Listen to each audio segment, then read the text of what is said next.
Hi, my name is Shayok Mukhopadhyay. I grew up in India. I live in the United States most of the time, and I work in different media. I work with photo, with film, with installation, bookmaking, and for my subjects, I kind of keep going back and forth between India and the United States. Growing up in India in a middle-class family, you were expected to get an education that would allow you to make a living as reliably as possible. So even though I was really interested in film and cinema, I went to engineering school, and that eventually allowed me to come to the United States and let me pursue my artistic interests. And I went to study photography at the International Center of Photography in New York, and there I was also able to work on film. So that's basically my formal education in the arts. I was always interested in film. That was one of my real early interests. And when I came to the United States, it's a very different country from India, and especially the India that I grew up in India, with an economy that was fairly closed and with people with fairly limited opportunities.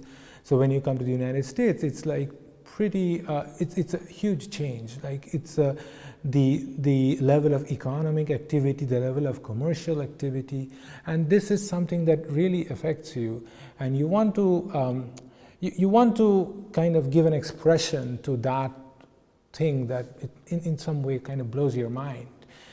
And I always found it kind of difficult to how to express this. And what really kind of inspired me, what gave me a language of talking about these things, was when I found the work of the Beckers, Bernd and Hilla Becker. And so they did this encyclopedic work about industrial structures. So that told me that you could just react to the world outside you in a very direct way. It doesn't have to be you don't have to intervene as an artist so consciously all the time. Okay, this is what interests you, so go ahead and do that. So that gave me a kind of a language, a way of talking about things, about this this country that was so active economically and commercially and industrially. So that was one of my kind of early inspirations for work, and how to react to the outside world and finding your own language for reacting to this outside world. I am very interested in this industrial part of the United States and the post-industrial state of the United States. So I keep going back and examining that subject, and how has decline of these industries affected the United States. So here now we are in Willimantic in Connecticut. This used to be a big textile town once upon a time, and it no longer is. And people don't really think of New England as a real kind of an industrial place, as a post-industrial place. And I find this subject very interesting with respect to the United States. And in India, there's all kinds of political changes that are happening in India. There is a lot of Hindu right-wing extremism in India, a lot of chauvinism in India. So I'm really interested in those subjects as far as India is concerned. Well, there are challenges that are internal, and there are challenges that are external. How do you, as to talk specifically about the case of my interest in post-industrial United States. Now, this is something that people have been pursuing for a long time. This is not new, this interest in post-industrial architecture. So how do you get people to look at it again? How do you get people to think about this again? How do you get people to talk about it in the perspective of today's political environment again? So these are kind of, in some ways, internal challenges, problems that I have to solve. And then there are challenges that are external to you about funding for the arts. How do you get support for your work? How do you get people to see your work? Now the world today is so busy with visual stimuli. There is just so much content, so much happening outside. How do you get people to focus on what you think is interesting, and how do you make a living from that? So these are the big challenges for me. One project that I'm working on currently is about the post-industrial architecture of New England, and not too many people think of New England as a post-industrial zone. They keep thinking of the Midwest, but this is a very important post-industrial area. So, but I want to connect it to today's political environment. How the loss of these jobs, how has this changed people's thinking? How has it driven people towards a certain kind of chauvinism? How to connect this economic situation with people's political beliefs. So these are the problems I'm working on with this project. Migration is definitely an interesting topic for me, and I've worked on that previously. How does a migrant keep connected to where he came from? Right? How does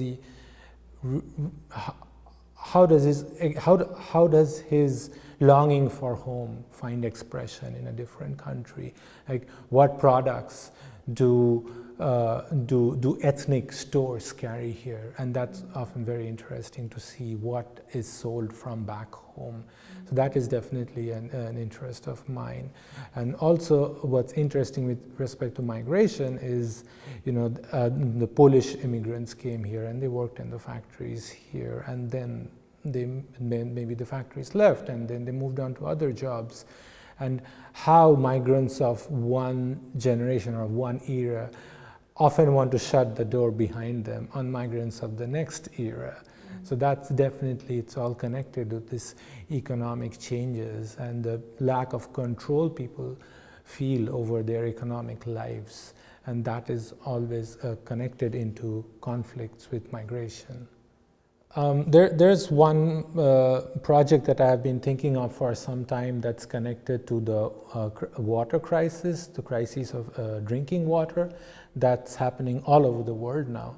And that crisis is connected to climate change, to the way development has happened.